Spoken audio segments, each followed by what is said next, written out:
थोड़ा सा हम कंफ्यूज हो गए हैं जमीयत उलमा इस्लाम का जो मौक़िफ़ है उसको लेकर। मैंने आपकी कुछ स्टेटमेंट सुनी सर, जिसमें आप ये कह रहे हैं कि इनकी हुकूमत जो है वो कुछ दिनों की मेहमान है। अली अमीन गंडापुर साहब पर आपने बड़ी भरपूर तनकीद की। आपकी जमात के और भी सीनियर ऐसे रहनुमा जो अली अमीन गंडापुर उनकी हुकूमत पर तनकीद कर रहे हैं। मौलाना की तरफ से भी एक स्टेटमेंट हमने देखी कि वो कहते हैं कि पीटीआई के अंदर इन हाउस अगर कोई चेंज आ जाए तो बेहतर है। लेकिन अब एक मौलाना की स्टेटमेंट आई है जिसमें वो ये कह रहे हैं कि हम इस तरह की सूरत हाल में अदम एतमाद के बारे में नहीं सोच सकते। तो सर, जब आप लोग कहते हैं कि हुकूमत तब्दील होने वाली है केपीके में, तो फिर किस तरह तब्दील होगी अगर अदम एतमाद नहीं सोच रहे आप लोग?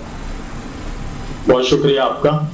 असल में बात यह है कि पीटीआई के अंदर जो इस वक्त सूरत हाल चल रही है, जो तरारे हैं जो केपीके में तो बिल्कुल वाज़ेह हो चुकी हैं और वो इस वक्त ऐसा लग रहा है कि केपीके की हुकूमत जो है वो बिल्कुल बेसाखियों पे खड़ी है, या मैं थोड़ा सा और कह दूं वेंटिलेटर पे है।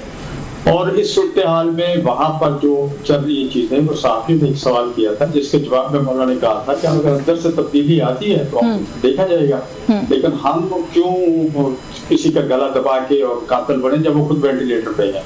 तो इसलिए हमने तो उस वक्त कहा था कि हम इसके खिलाफ नहीं जाना चाहते, जो अदम एतमाद की फेवर में हम नहीं जाना चाहते, लेकिन अंदर से कोई नाउस तब्दीली आती तो पार्टी का अपना मौक़िफ़ है। पार्टी अगर कोई फैसला करती है, आपको बताना चाहिए कि करप्शन की आवाज़ें इतनी तेजी से अंदर से उठ रही हैं कि उनको दबाने के लिए कभी वो लाहौर का सफर शुरू कर देते हैं, कभी कुछ और शुरू, कभी किसी मौलाना साहब पे तनकीद कर देते हैं अपने कारकुनों को असल मसाइल से तवज्जो हटाने के लिए।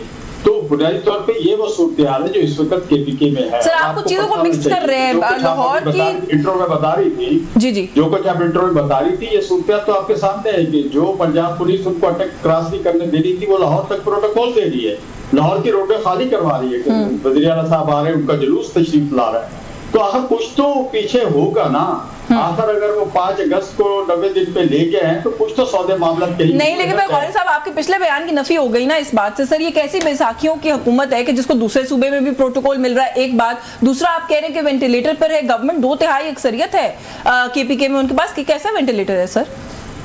देखिए, ये वेंटिलेटर ऐसा है कि मैंने बिल्कुल जो बयान पिछला दिया था वही बयान को मैं कंटिन्यू कर रहा हूँ कि बेसाखियों पे खड़ी हुई है, आखिरी सांसें ले रही है, वेंटिलेटर एक ही चीज है, ये सारी चीजें एक ही है। बात ये है कि उनके अंदर की सूरत हाल का आपको अंदाजा होना चाहिए कि आए टाइम पे जिस वक्त इस वक्त माली बहरानों का शिकार है केपीके हुकूमत, वहां पर तनख्वाहें देने के लिए उनको दिक्कत हो रही है। 27 MPs को पार्लियामेंट सेक्रेटरी बनाया जा रहा है, तो ये तो ऑक्सीजन दी गई है ना हुकूमत को।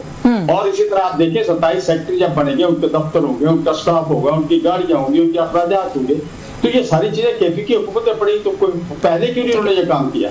इसलिए कि अंदर की कमजोरी को छुपाने के लिए उन्होंने ये कदम उठाया है। मैं समझता हूँ कि वहाँ उनके अंदर के हालात इतने नाजुक हैं जो वहाँ पे लोग जानते हैं, वहाँ के साहब भी जानते हैं कि 2/3 तो कहीं और जा चुकी है। 2/3 हमें इसमें 2/3 बिक रही है सर, 2/3 हुकूमत बिक रही है। फिर ये कहें कि लोग बिक रहे हैं, 22-22 करोड़ रुपए की बोलियां लग रही हैं। ये भी कोई स्टेटमेंट मैंने हाफिज हमदुल्ला साहब की सुनी है कि सेनेट की भी नशिस्तों के लिए 22-22 करोड़ रुपए की बोलियां लग रही हैं। तो फिर इसी तरह का कोई मामला सर केपीके के अंदर तब्दीली के लिए भी हो रहा है, फिर वो जो हमेशा होता है पाकिस्तान में? भाई, अगर हम देखें, हम तो कोई तब्दीली के लिए फेवर में नहीं, हमने तो सिर्फ ये कहा है कि अगर पार्टी के अंदर से कोई आवाज उठती है और पार्टी के अंदर से कोई तहरीक अज़मत आती है, कोई चीज ऐसी आती है, तो वो पार्टी के अंदर से होनी चाहिए। अपोजिशन को अपना रोल अदा नहीं करना चाहिए। चले, मैं आपकी जानिब दोबारा आती हूँ सर, लेकिन हवा तो जमीयत उलमा इस्लाम दे रही है इस सारे मामले को। आप बेशक कहें कि आप लोग उसके अंदर इन्वॉल्व नहीं होना चाहते। मैं आपकी तरफ आऊँगी दोबारा, मैं अली बुखारी साहब को गुफ्तगू में शामिल कर लूँ। सर, एक सवाल, ये कल भी मैंने, बल्कि असलम गौरी साहब मौजूद नहीं थे, लेकिन इनकी स्टेटमेंट मैंने प्रोग्राम में कल भी कोट की थी, आज तो वो खुद मौजूद है यहाँ पर, कि पाकिस्तान तहरीक इंसाफ अपने अंदर मीर जाफर और मीर सादिक को कंट्रोल करे। वो कहते हैं कि ये किस तरह का मामला है कि आपको पहले अटक पुल के आगे जो है खंदकें खोदी जाती थी आप लोगों के लिए, आप लोगों के बकौल, हमने खुद भी देखा है, लाहौर तक पहुंच गए, सीमलेसली पहुंच गए, वापस आ गए, कोई मामला नहीं, कोई रुकावट नहीं। वो हुकूमत जो ऑलरेडी धमका भी रही है कि आपको प्रोटेस्ट नहीं करने देंगे, गंडापुर साहब को जो है वो खुला रास्ता दे देती है। कैसे? देखिए, कोई प्रोटेस्ट करने तो वो नहीं गए थे, आप कह रहे हैं कि तहरीक का हिस्सा था। मैं आपको बताऊं कि इसके अंदर सारे के सारे पार्लियामेंटेरियंस थे। इवन मैं आपके सामने बैठा हूँ, इस्लामाबाद का टिकट होल्डर हूँ, इलेक्शन जीत के बैठा हूँ, हम भी नहीं गए, क्योंकि सिर्फ यही तय किया गया था, कोर कमेटी के अंदर ये इजलास में तय हुआ था कि वहाँ पर पार्लियामेंटेरियंस से जाना है सिर्फ, और केपी से कुछ बंदे उन्होंने लेके जाने थे अपने साथ जो टिकट होल्डर्स थे। बाकी पूरे पाकिस्तान से किसी जगह से भी कोई टिकट होल्डर्स, कोई पार्टी ओहदेदार जो है उसको इन्वाइट नहीं किया गया। आइडिया क्या था पार्लियामेंटेरियंस को लेकर गए थे, क्योंकि 26 लोग जिनके खिलाफ हमारे पार्लियामेंटेरियंस जो पंजाब के थे, उनके खिलाफ जो एक मैं कहता हूँ डी सीट करने का का एक डिक्टेटरशिप वाला ऑर्डर पास किया गया था वहाँ से मलिक नवाज साहब की तरफ से, जो स्पीकर पंजाब असेंबली थे अहमद मलिक अहमद साहब की तरफ से। तो उसके कॉन्टेक्स्ट में बेसिकली वहाँ पर गए वहाँ पर और उनके साथ सॉलिडेरिटी के लिए, उसके साथ खड़े होने के लिए, एक पार्लियामेंट्री अपनी पार्टी को स्ट्रॉन्ग करने के लिए जाने का मकसद बेसिकली ये था। हाँ ज़रूर कि जो कि उनके साथ उसके साथ अटैच तहरीक भी आ गई तो ये उसके साथ एक क्लब भी हो गई, लेकिन पार्लियामेंटेरियंस की बेस के ऊपर था ये। इसके ऊपर कोई पाकिस्तान पूरे से टिकट होल्डर्स, मैं आपके सामने बैठा हूं। बड़ा अच्छा मासूमाना टेक है वैसे, मैं I take your word for it, लेकिन फिर मैं कहूंगी कि थोड़ा सा पार्टी के अंदर आप लोग जो है ना सेल्फ वो करें, अकाउंटेबिलिटी करें कि सर इन्हीं पार्लियामेंटेरियंस को मंगल को और जुमेरात को आप लोगों के पास एक्सक्यूज आपके पार्लियामेंटेरियंस के पास होता है कि हमें अडियाला नहीं जाने देते, अडियाला तो नहीं जाने, लेकिन ये पार्लियामेंटेरियंस ऑल द वे पूरी रोड क्रॉस करके लाहौर पहुंच जाते हैं। पार्लियामेंटेरियंस तो बहुत दूर की बात रहेगी ना।